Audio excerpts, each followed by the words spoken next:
बड़ी खबर से नेटो समिट से पहले ट्रंप ने फिर से नेटो पर तनकीद की है। अमेरिका नेटो पर सबसे ज्यादा खर्च करता है मगर बदले में कम फायदा मिलता है। ट्रंप के ये बोल हैं, ये उनका बयान है। जर्मनी, इटली, स्पेन से अमेरिकी फौज कम करने की भी धमकी दी है।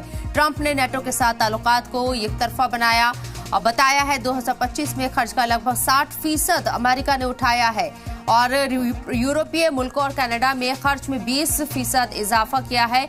रिपोर्ट्स के मुताबिक ट्रंप ये तमाम बातें कहते हुए नजर आए हैं।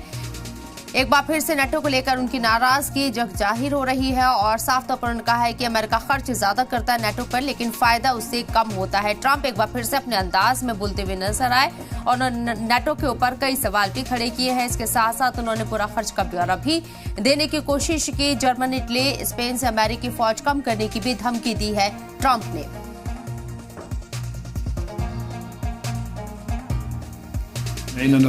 Germany has doubled its defense budget within 4 years. This is the greatest effort we have ever made to strengthen our defensive capabilities.